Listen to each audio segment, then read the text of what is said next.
Now we shall discuss a topic in tribal studies, the problems of tribal communities. This is unit number 6.2 in paper 2 anthropology.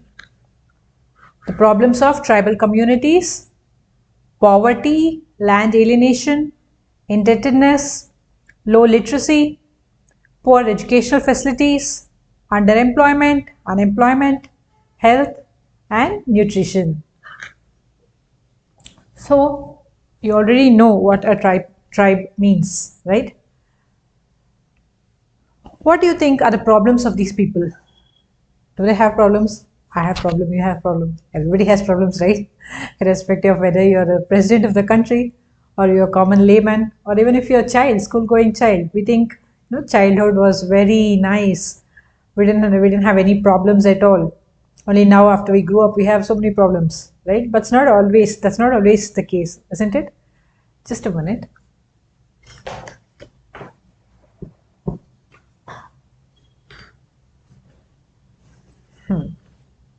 But nowadays, children are under more stress than adults.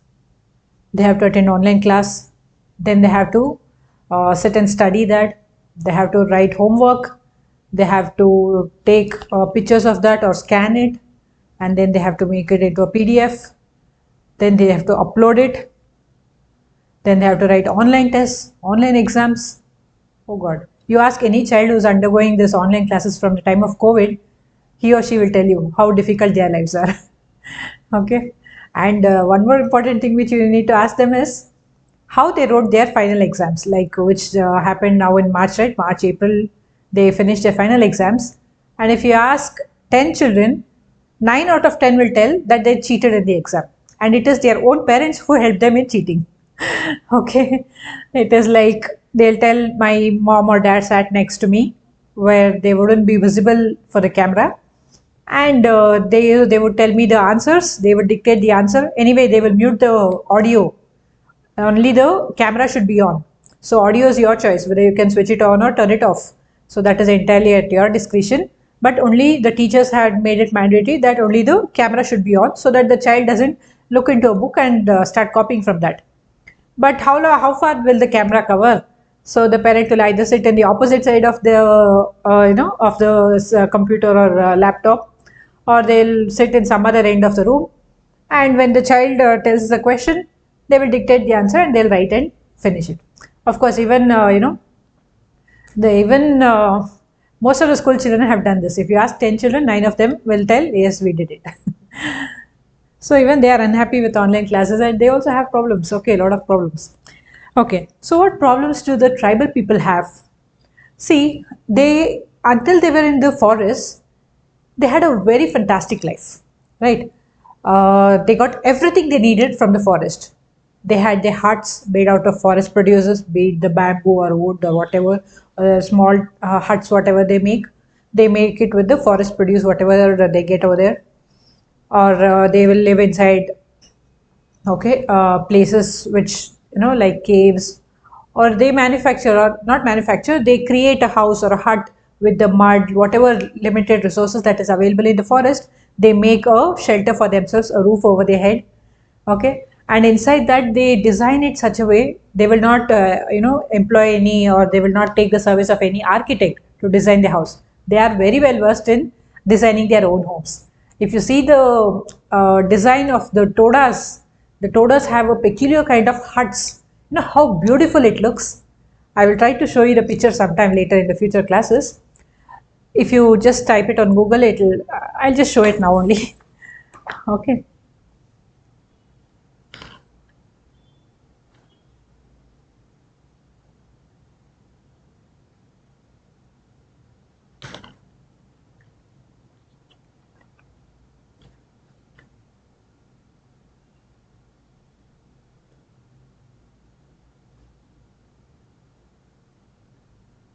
See, this is how a Toda hut looks like. How beautiful it is, isn't it? They have not used any cement or bricks or modern or stone, mortar. They have not used high-tech technology which we use now for construction of our houses. They have used very simple products which they get in the forest, and they have designed it in such a way it is the most comfortable for them. It looks so beautiful, not just look wise, it will be so comfortable for them. They would have made everything in such that they can keep whatever implements they are using, or whatever day to day day to day things which they use. They will have specific regions for that inside the hut.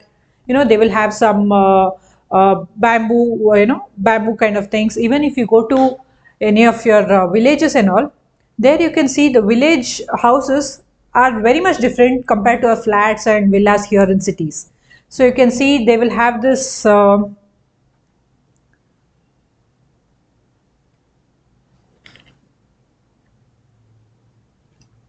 if you see, they will have this in the house. Suppose there's the hut.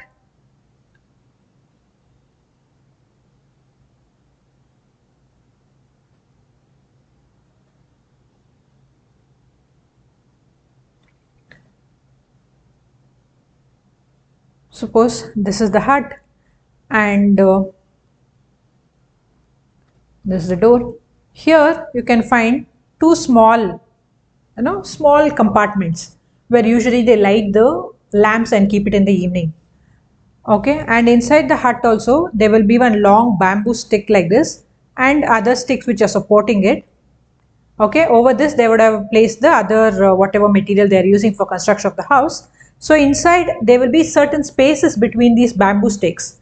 So those spaces they will use for storing for keeping their implements, agricultural implements like sickle, or long pipe kind of thing which they use to dig the soil. So there are many implements, right? So I'm not sure of the names of all these implements, but when you see a person who goes for farming, in the morning he will take out all those implements, he'll go to his field. After finishing all the work, in the evening when he returns, he'll come and place it back over there. Okay, similarly for storing grains also. How many of you have seen this? They will be huge, huge white structures like this. Okay, so here there will be one small opening. These are huge granary, not a granary typically. Again, there are local names for this also. It will be huge, like it will begin from the base of the house almost up to the roof. It will be so tall. And inside that, whatever produce they have, like whatever agricultural produce they get in that year, entire thing they will store inside that. So whenever they need any small quantities, they will open this and they will take out the quantity for how much ever they need, and then they will close this again. So what happens, slowly as and how they need, they can take out little by little. And this structure is made out of material such that there is no infestation of any pests like cockroaches or any mites or other other pests which can go and eat or even rats which can go and eat the grains or even spoil the grains, or there is no possibility of any growth of fungus because of moisture or any other bacterial growth or anything as such. So it is a very well designed structure. Even now, if you manage to go to any villages, when in traditional houses, you can find this. So like this, even in tribal hamlets also, you can find that everything will be so very well designed for them. It is not, you need not, there's no need for high tech infrastructure for them. Such simple houses which caters to their needs. Then they will have a common place of worship, be it the tree which they are worshipping, or be it some other rocks, or some some particular place where their ancestors have been buried, right? So what these people will do, their ancestors would have worshipped that tree or that place or that rock for several generations. So several generations the ancestors would have been worshipping that. So these people also have the belief that if we go and worship that place, if that is our totem, that is our that so and so that particular object has mana, so they will go worship over there, and they believe that it will bring them good fortune, and they believe there are some spirits, okay, which are residing there in the places where their ancestors have been buried. So they will have burial grounds like that, and then they will have certain places where trees and all those certain part of the forest where it is worshipped. And then they will have certain regions where they can go for hunt. Okay, certain places where they know where to go and find the honey, where to find the fruits, where to dig for the tubers. So all this, they have a very good idea about everything over there, and they will have rivers or streams where they go get water, right? So whatever they need, be it for the food, be it for clothing, so they will make they will take out fibers from few trees or from a few other bushes and everything, and they will make that fiber into a cloth and they will wear it, right? Just now I showed you the video of the Jarawa tribe. So they are they were wearing certain clothes which were made from the fibers, isn't it? They do not buy from H&M or Zara like we do, right? So like this, they get everything whatever they want from the forest, be it the food that they eat, the clothes that they wear, the shelter, that is a house which they build, and they have their livelihood over there. Either they will be actively involved in hunting or food gathering, or they will be making some they will be making some articles or handloom articles, or weaving something out of whatever produce they get in the forest, or probably they will hunt small birds and animals, or they will take the fruits and exotic fruits and flowers which is available in the forest. They will come out of the forest to the highways and all those places, and they will sell it to the outside people, and they will take some money for that. So like this, within the forest, they are living a luxuriant life. Okay, we might think that's so sad. They're living in such pathetic conditions. Look at their house. Look at their hut. It looks like as though it is going to fall off. If suppose there's a heavy rain or a thunderstorm, these huts might fall off. It might break. What will these people do later? How will they survive? No, actually, they are living much luxuriant lives than us. Okay, so until they are in, and their livelihood is based entirely on the forest only. Even if they are hunters or food gatherers, or even if they are doing fishing, or if they are involved in any arts and crafts, or if they are pastoralists like the Todas of Nilgiris, their occupation is to rear the buffaloes, and they take buffaloes milk and they trade that for other commodities which they need for their survival. Okay, so similarly, even the nomadic pastoralists who herd the cattle, so entirely their life revolves around the forest in which they are living, right? From the food, the clothes, their livelihood, okay, and all their religion, belief, magic, political system, everything is associated with the forest, right? So, as I told you, they have their burial grounds where their ancestors have been buried. They have belief that some tree or some rock or some pig has mana, so they go there and worship. They have belief that there are some souls residing in some places, so they go and worship over there. They believe that they are getting blessings over there from their ancestors. So, like this, be it their belief, be it the customs, traditions, whatever they do, okay, all this involves the forest only. So until they are in the forest, suppose there is a tribal chief. Do you know how much respect they will command over there? He will be, for the entire tribe, there will be one tribal chief, and he will also have other tribal leaders to assist him. He is the head of the tribe. The entire tribe, the people, all the people belonging to the tribe will give him so much respect. Whatever he says is the end. If he gives an order, definitely it will be executed. Such is the power that he has inside his tribe. Similarly, the other people also, there is no inequality based on sex, or there's no differentiation based on caste or any other criteria like how we have in our society, right? I told you the tribal society is an egalitarian society.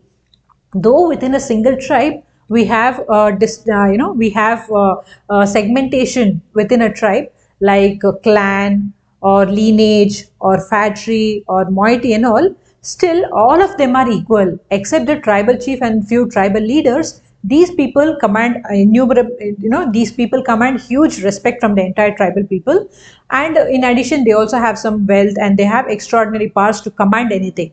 But other than them, all the other people, irrespective of whether he's a man or a woman, they have all equal liberties. All of them can drink together, all of them can dance together.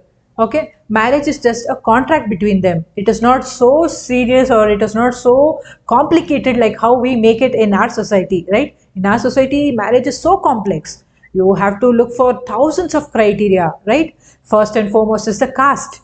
Then you have to look at the class, whether they are middle class or upper class, or belong to a lower economic group. And then you have to look at gotra, then you have to look at the education, then you have to look at the so many other in fact funny factors which decide a marriage.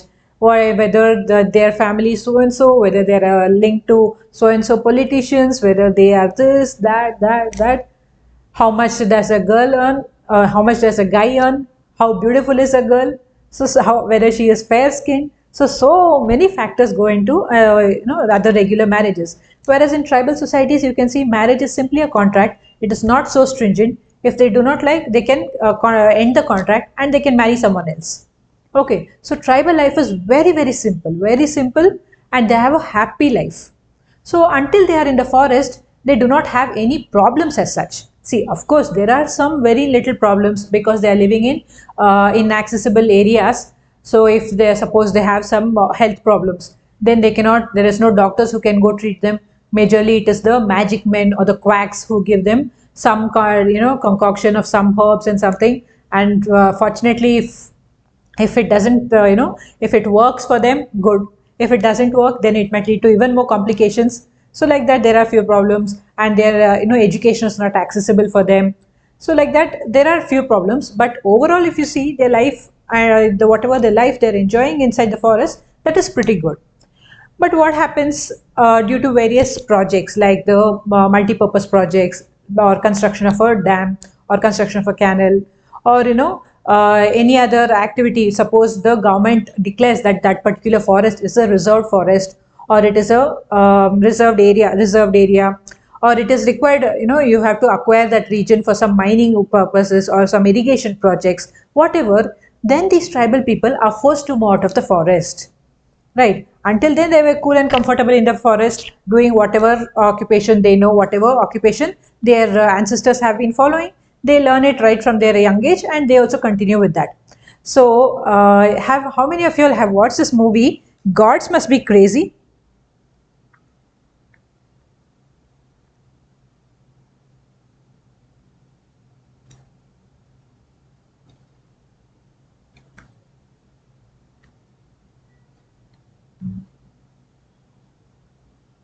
If you haven't watched, it is there on YouTube. I recommend you to watch this movie. If you watch this movie only, you will understand how innocent these tribal people are. Okay, how happy they are living with whatever they have. They do not have millions and millions of money, all the comforts, luxuries of a civilized life. Still, how happy they are. You can see in the first very opening scene of the movie, a tribal person, probably it is shot in Africa. So he will come out of the hut, and he will just sit and he will think, okay, there's no rush like us. We have to wake up in the morning, switch off the alarm, go do our workout, get ready for office, rush to school or college or office, wherever. He just wakes up in the morning, and he'll take one stick, he puts it inside his mouth, and he's just digging his teeth. And then he, after some time, he feels hungry. Then probably he'll think of hunting. Then after hunting, probably he'll come he cook the whatever he game he got that day. He will bring it. He will ask his wife to cook it, and together they will sit, eat it. They will have some drink, and then they will sleep until they feel hungry the next time. So life goes on in a very casual and very peaceful way. There's no stress at all. Okay, so this is the kind of life which they are living inside the forest. But due to various reasons which I cited earlier, like the irrigation projects, or whether when a forest is declared as a reserved area or a protected forest, so in those cases, when the tribal people are forced to move out of the forest, it is at this time that they come into lot of problems. They start encountering lot of problems, like you see, these people, where they were inside the forest, there was no need for any education for them. By education here we mean the formal education which we learn in school, like ABCD, English, physics, maths, chemistry, biology, all these things. There also they were educated. We cannot consider the tribal people as uneducated. See, inside the forest, they know how to survive. Suppose a snake comes and bites them. They know they can identify which snake has bit them, whether it is poisonous or non-poisonous, and how to, and what they should do next. So they know which plant has the leaves for that, which acts as a repellent for this poison, and they'll bring that, they will make it into a into a paste kind of thing. They will either they orally consume it, or they will apply it on the bite. They know what are the for another 1 or 2 days, what all precautions they should take, how they should prevent the poison from spreading throughout the body, right? Suppose they are honey collectors, like the Jenu Kurbas in Karnataka. Okay, so we have this Jenu Kurbas who are shy honey collectors. Okay, you can find them in around this Bandipur, when you travel from Mysore towards Ooty, in between you have Bandipur, Nagarhole, these places. There you can find a lot number of these shy honey collectors called Jenukurbas. So what there also on the highways you can see that people, these tribal people, they will collect the honey from the forest and they will come to the roads and they will be selling it. So whenever when you pass that highway, you can find many small children or even few adults also. They will be stopping the car like this in order to sell those things. Okay. So if you see what education that does this honey collector have, he knows where and how to identify a honey bee, right? Whether though it is mature enough, whether it has enough of honey in it, and how to access that region, how to climb over the tree, how to access it, and how to collect the honey without getting bitten. If you or me go to collect honey, what will happen? Even before we reach the honey bee, honeycomb, okay, all the honey bees would have bitten us and we will come running back. Okay, so they have that knowledge. So what are the repellents? So what repellents they should apply on their body so that even if the honey bee bites, it will not sting them. So all these precautions they know. So they know how to go collect it, bring it, and extract honey out of that. Right. So this is education. This is all the education that they require for their living in the forest. Whereas when they come out inside into the urban areas or when they move out of the forest into the normal places outside of the forest, this education is irrelevant. Okay, this education becomes redundant for them. They cannot do anything using that, that knowledge or that skill. We cannot call it education as such. We can say that skill, whatever they have, be it hunting skill, be it the fishing skills, or be it the skill of making any articles, or be it the skill of extracting honey from honeybees, from honeycombs. So all this skill becomes irrelevant when they move out of the forest. So now they become, they are not, their skills are of no use, and now they feel lost. Okay, they cannot take up any good jobs. So what they can do is they can probably go join as manual laborers, okay, doing some physical labor in a construction place or in any other places, or they can go join as a watchman or a peon. Only such kind of jobs they can do. They cannot go and join some government jobs or some jobs which require formal education like teaching or engineer or doctor or anything like that. So when they move out of the forest, it is at this time that they come through lot of problems. Okay, so they have various problems due to being uneducated. They do not get jobs, and then they have some health problems also, which again can occur inside the forest also. Then they are subjected to enormous poverty, indebtedness. Okay, and they face problems like land alienation. So in this chapter, we will discuss each of these problems in detail. But understand that it is not that one problem is entirely different from the other. All of these problems are intertwined, interrelated. Yes or no? Just that we are studying it under different headings, subheadings. Right? Say indebtedness. So why does he go into indebtedness? Because he loses his access to land. He loses his land. That is why he goes into indebtedness. And finally, indebtedness leads him to poverty. Okay, so again, why he becomes indebtedness? Because he loses his land. That is land alienation. And why does he lose his land? Because he doesn't have money. He would have taken debt from someone. He becomes indebted to that person. He is unable to repay the money to that person, and that is why he becomes indebted. So all these problems are one or the other way, they are intertwined. Okay. Shall we discuss each of these problems?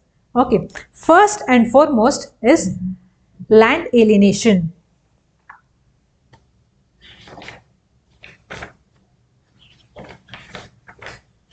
Land alienation.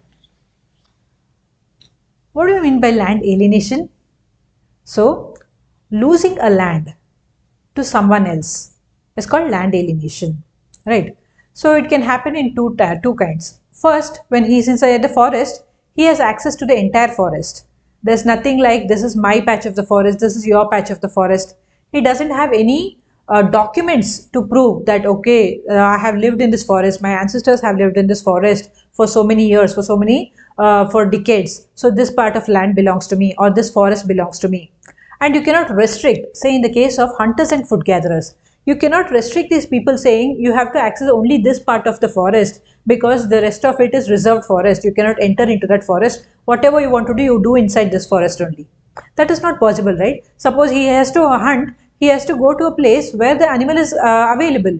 He cannot restrict his occupation to this. Just like how we restrict our work to a small cubicles, right, in office, that cannot be done here, isn't it? So this becomes a problem. So when he is pushed out of the forest, he loses his access, or he loses the rights over the forest and the forest products, right? So this is also one form of land alienation. So it is said that around 88% of the tribes who have joined the mainstream society are engaged in agriculture. So agriculture is very important. Agricultural land is very important for the tribal person. Okay, it is said that around 88% of tribal people who have got assimilated or who have entered into the mainstream society are based on agriculture. So agricultural land is very important for them, isn't it? It is not just a land, it is not just a property for them. For us, see, if we buy a flat and if we are staying in a particular place, okay, we are happy that we own a property. Or if we buy some land, we are happy with that. Suppose we are moving to another state or another country, we just, though even we do have emotional attachments towards our properties, still we sell it and we move on, right? Whereas for a tribal person or anyone who is doing agriculture, an agricultural land is not just a land. It is just like his own family. Like you can see, even in villages, you can see how people treat the cattle, be it the cow, be it the goat, sheep, all these animals, they treat it with so much of love and care, isn't it? They treat it like their own family member. They take care of that, they bathe it every day, they give them adequate food. Okay, if they become sick, they take care of them so much. So it is just like one of their family member. Same is the case with agricultural land. Okay, that is why if you see, many times we hear of this news about farmer suicides in papers and media everywhere. You will see that most of these farmers, what they will do, they would have taken probably some, they would have borrowed some money, they would have taken a loan from a bank or from a money lender, and when they are unable to repay it and the debt becomes enormous, and they fear that what they will do, they will go and drink some poison and they will kill them, they will end their life.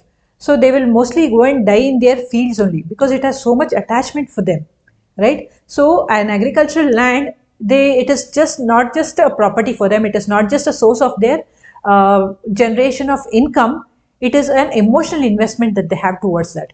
So agricultural land is very important for anyone, be it a tribal or not, because it gives them their livelihood. Okay, so apart from this, we also have these people who are doing shifting agriculture, shifting cultivation or Zoom cultivation in Northeast. Okay, so what happens is many of the times these people, they fall into debt trap. Okay, so the tribal people need money for so many purposes. Okay, so if they have to go and take money from the formal lending agencies like the banks or the cooperative societies which the governments have set up, there are so many hurdles which these people have to go through. First and foremost, if we have to go and do some transaction in a bank, or if we have to go approach for a loan, what is the most important thing which we need? We need some education, isn't it? We need to go there, we need to understand what are the terms, what all we have to fill the forms, whatever questions they ask, we need to answer them.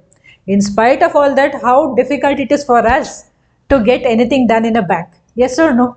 Especially the public sector banks. How many of you will agree with me? I have had horrible experience with State Bank of India. It's not just you and me. Many of us have had.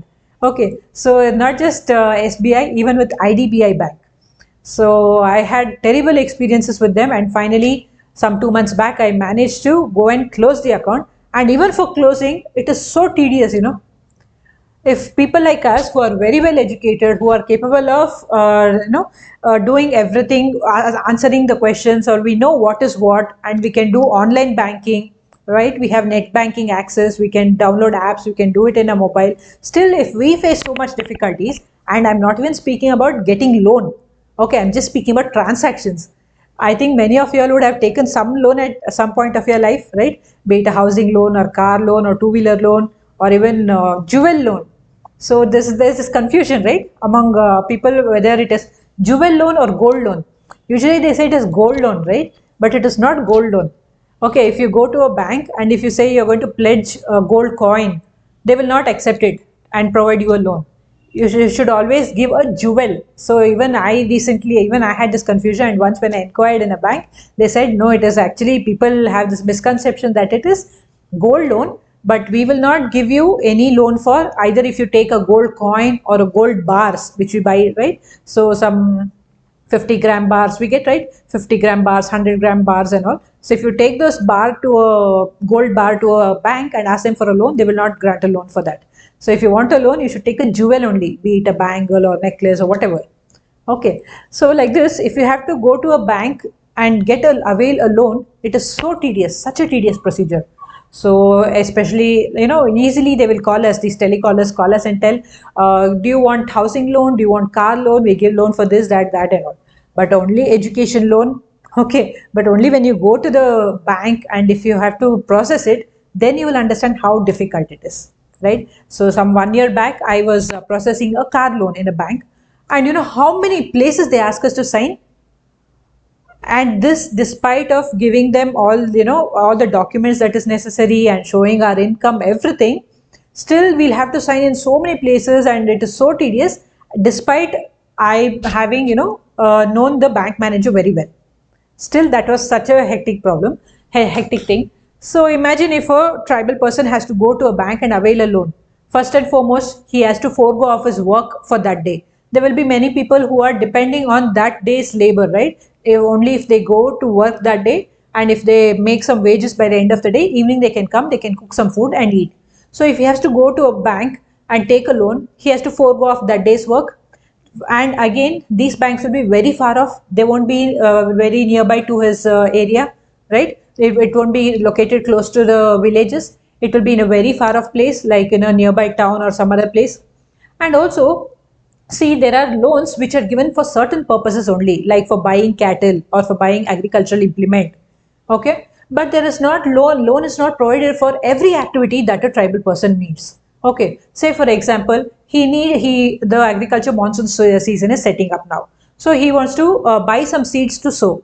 He doesn't even have money to buy the seeds. Can he go and get a loan for that purpose?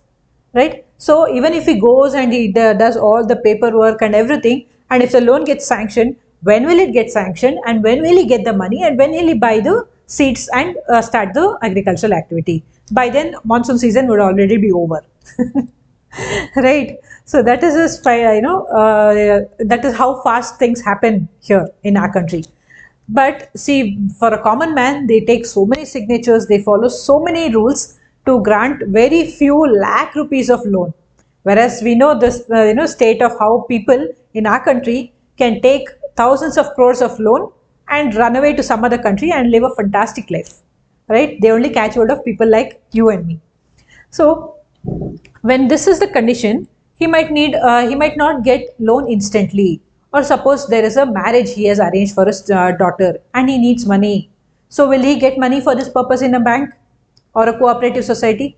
Or suppose one of his family member became sick, he has to admit them in the hospital. Or suppose a family member died, now he has to carry out all the final rituals, right? That is also expensive. See, birth and death are expensive.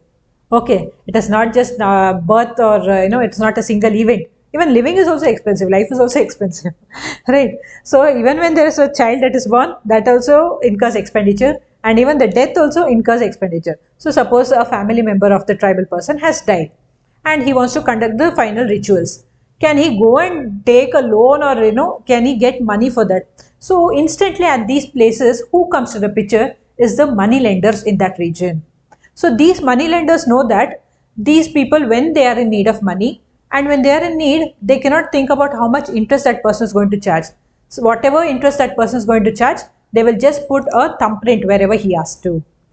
Okay, so the local money lenders are very well aware of this necessities of the tribal people, and what he will do is he will say, okay, now there's a death in your family. Oh, you want money, is it? I will give you how much ever you want. Okay, you have some land in your name, right? You bring those documents. I will give you how much ever money you want. So for that person will bring the documents. He'll say, okay, you need not do anything. Just I'll put ink over here on your thumb. You press that. I will give you how much ever money you want. Okay.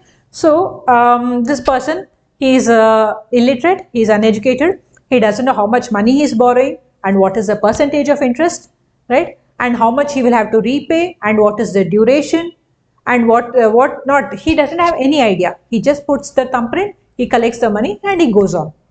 Okay, so what this person will do, suppose he has, the money lender would have granted him some 1,000 rupees, but instead he will add one or two more zeros and make it 10,000 or 1 lakh rupee.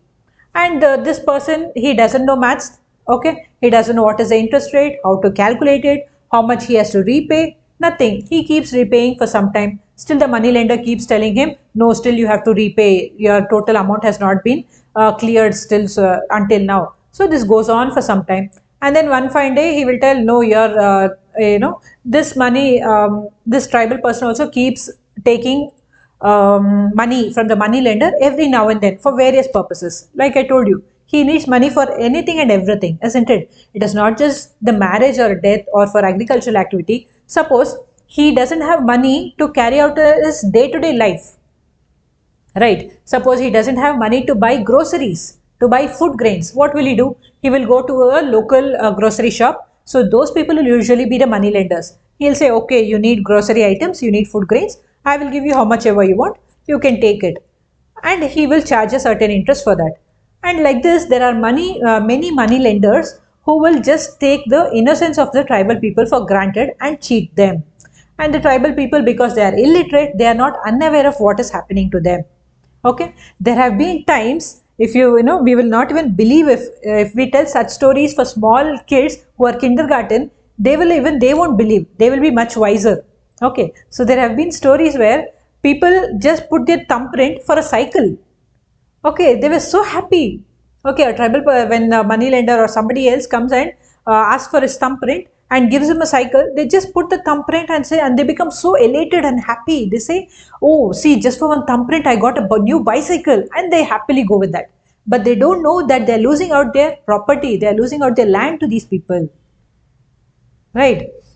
Like this, many people, not just the money lenders, even the business people over there, even the government officials, the lower level officials, and many people treat the tribal people like this.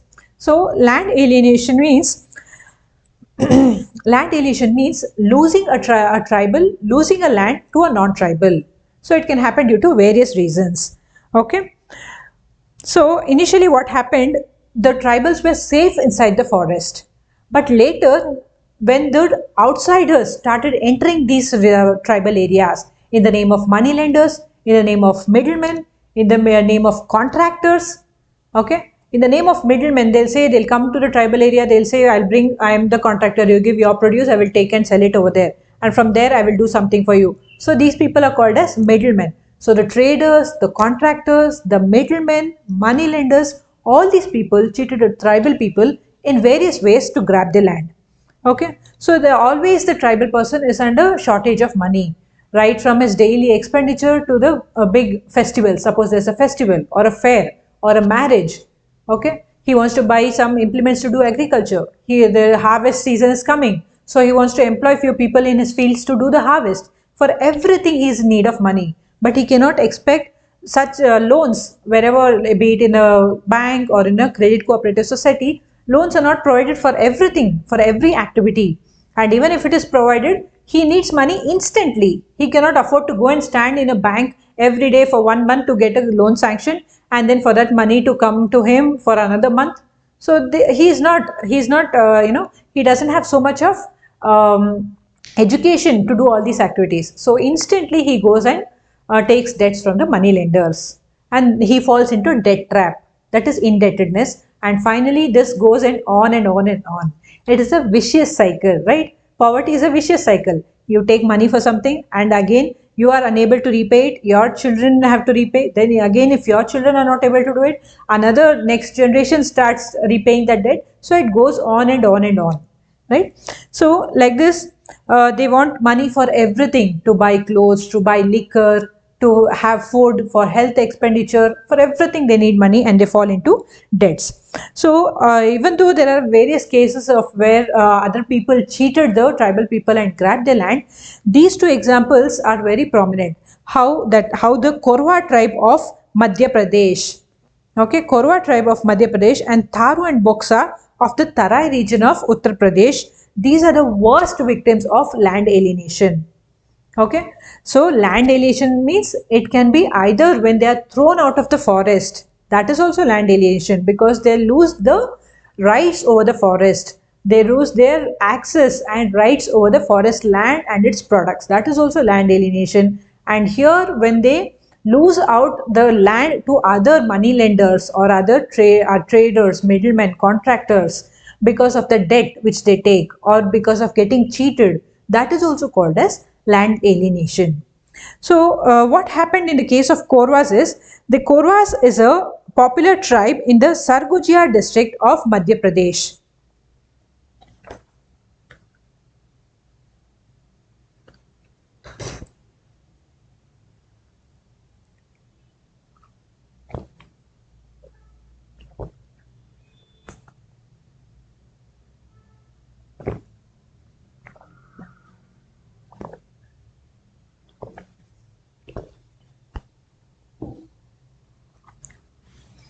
Korwas or Korwas, okay, Korwas. So these are the tribe which are prominent in the Sarguja district of Madhya Pradesh. Okay, so these tribes are surrounded by Muslim money lenders who are locally known as Mians.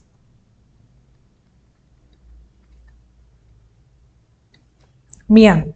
Okay, so whenever these people need money, they will go to the Mian and tell him, see, there is a need of money. Today, my son is sick. I want to take him to the hospital. Please grant me some money. So, like that, under various pretexts, they start borrowing money. It is not just for these purposes, even for liquor, they start borrowing money. Liquor, some people, when they get addicted to that, they do not mind losing anything in their life for that liquor, isn't it? How many, we have seen in movies how the richest of rich people or the most richest businessman lose everything because of liquor addiction, isn't it? So even in tribal tribes also, they have this, they have, it is their culture to make liquor at home. They brew liquor out of rice grains, out of barley, out of rice grains. They brew liquor and they have it on a daily basis. So it is also said that it is good to health. Okay, so these people have that culture. But however, these money lenders and even the government does not put any inhibition or does not prohibit them from making liquor at home and drinking. Okay, it to a certain extent, I guess it will be intoxicating, but it is not harmful for the health at least. But however, these money lenders, what they will do is they will stop these people to make from making liquor at home, and they will make them addicted to the country-made liquor. That is the liquor which is sold outside. So when these people get addicted to those liquors, they need money to buy that, right? So like this, for various under various contexts, they will go on. They go and they take money from the Mians, that is a Muslim money lenders called Mians, and they fall into debt trap. Then after certain years, when they are unable to repay the money, the money lender will come and take over the land. So this is one thing which these people, that is the Korwas, are the worst affected in this Madhya Pradesh region by the money lenders over there. Okay. Then next is, have any of y'all, okay, before we move on to that, have any of y'all tried making liquor at home? How many of y'all? Just later, okay, fine. So just like how the tribal people make liquor out of barley and rice grains and all, there are some recipes on YouTube also. So you can actually make wine at home. I guess that many of us know during Christmas, most Christians and even others also, we know how to make wine. So not just grapes. As in my college, we had made wine out of mixed fruits. So it was it was my part of practicals. So we bought in various fruits, mix of apple, orange, berries, grapes, and many citrus, mostly citrus fruits. And we made a juice out of that in a mixer grinder, and we fermented it, and we made a proper kind of wine. But otherwise, we all know how to make wine with just grape juice, right? Just by grinding grapes and by fermenting it for so many days. And with what, if you have to add some strains of bacteria into that, what you need to add, and we can make a wine. But there are certain people who make other liquors also, not liquor, I don't know if you can call it liquor exactly. They make this toddy. So what is toddy? Not liquor. Yeah, that is not called liquor. That is called toddy. So toddy is, there is the coconut tree, right? Coconut tree. Okay. So what they do is, by evening, around evening 5 o'clock, 6 o'clock, these toddy sappers, there are particular communities which exclusively do this occupation in villages. Okay. So they are called as the toddy sappers. What they do is they will take a matka. Okay. Matka, you know what is matka, right? This is a matka. Okay, so they'll take this matka, and there is certain place, in the coconut tree, uh, in the stem of the coconut tree. So near that, near the, not exactly in this region, this is the bark. In the stem of the coconut tree, they will make a cut, and they will tie this matka over there. Okay, like this, they will tie it over there. They will tie it with a thread, they will secure it, and they will come back. And next day morning when they go there and they open that matka, it would have got filled with the coconut sap. Okay, so that is called as toddy. That is called as coconut sap. Okay, it is that you can call that also as toddy. So what happens, what they say is that is very healthy for the human body. So many people prefer to go there. If you go, if you have been to villages, this is a very common sight. Early morning, if you go to these places, they will offer you that for so many bucks. You can give that money, you can buy that and drink it. But what people do is that is not intoxicating. So if you collect it overnight and you have it in the morning, it is not intoxicating. But what these people do is, some of them, they will keep it like that and they will allow it to ferment. So what happens after 1 or 2 days, when it ferments, it becomes alcohol. So it becomes intoxicating. So when you have it, you get chakkar. Okay. So this also, you can make this at home. Okay. So recently I saw one YouTube video where they showed us the procedure how to make toddy at home. I was like surprised. We do not have a coconut tree, then how can you make a toddy at home? Then they showed the procedure how you can buy tender coconut, some 5 6 tender coconuts, and take out the water from that. You pour it into the matka at home. Okay, and there are certain strains of microorganisms which you need to buy. We get it, those cultures, we get it online. So you have to buy those cultures and you have to put it in that, and you have to tie a cloth over it and you allow it to ferment. And the more it ferments, the more intoxicating it becomes. Okay, so we have, so these tribal people also, they have methods where they make such kind of homemade, home brewed liquor, and they have it on a regular basis. Both men and women, they consume it on a regular basis. But what these money lenders will do is they will prohibit them, they will not allow them to make that at home. Instead they will make them addicted to the country liquor which is sold. So even there, when they have to buy that, they need enormous amount of money if they have to drink every day. So like this, they fall into a debt trap, and over a point when they take so much of money that they are unable to repay, then they will have to forego their land for these money lenders. Then we have the Tharu and Boksai tribes of the Tarai region of UP. What is the Tarai region? Tharu, and these Tharu are also called as criminal tribes. Do you know why that is? I'll tell you that story in another class. Okay. Tharu and Boksai tribes. Boksa.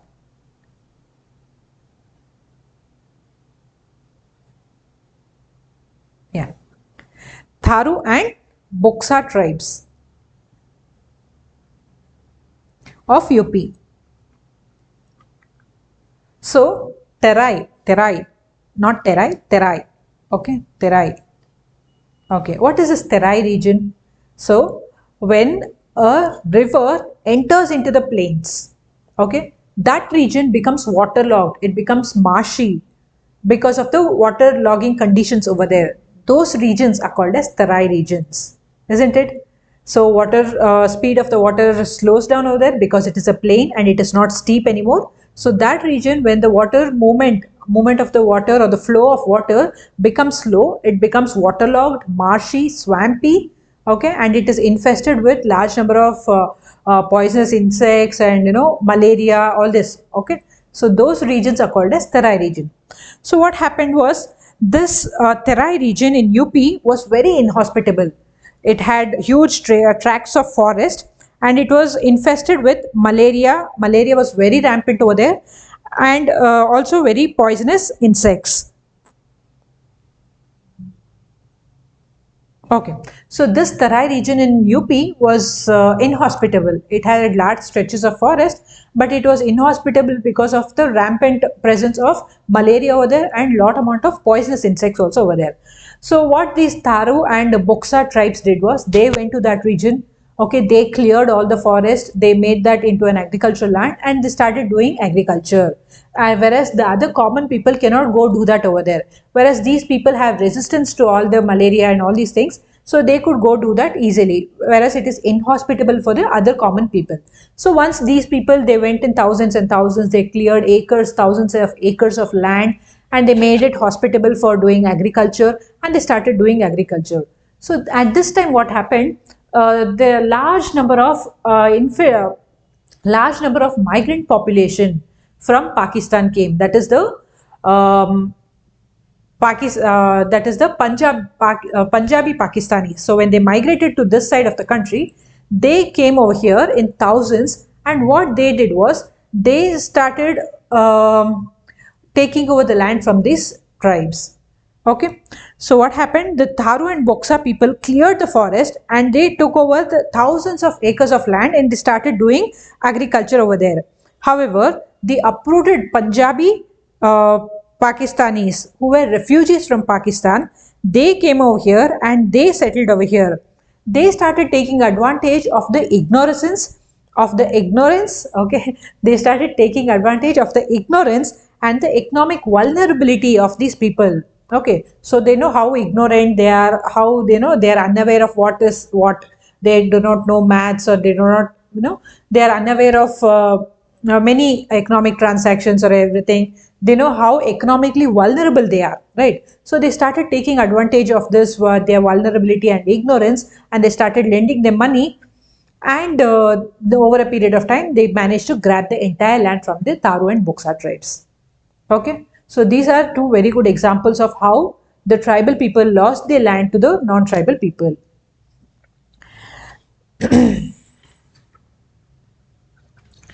Okay, so I think by now you have a fair idea about what land alienation is, right? So losing the land due to either forest policies, or due to multi-purpose projects or irrigation projects, or whatever, by government measures where it declares a stretch of the forest as reserved forest or protected area or whatever, because of which they are thrown out of the forest. They lose the access to the forest land, as well as the rights, as well as the lose the rights over the forest and its produce.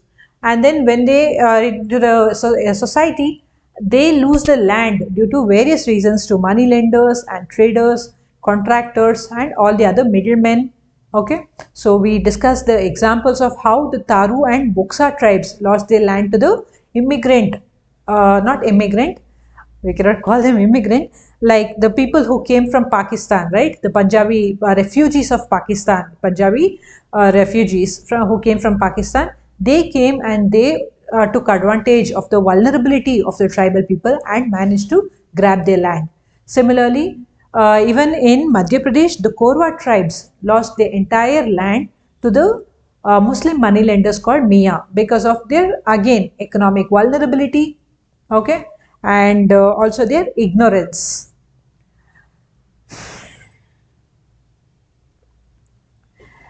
Okay, so now we have few more problems which we have to discuss, but we shall end today's lecture with this. We also need to discuss what are the remedies for land alienation, and we shall also discuss other problems like indebtedness, poverty, health, education and all in our next class. Okay, we shall wind up today's class with this. Okay, thank you, take care, have a good day, bye.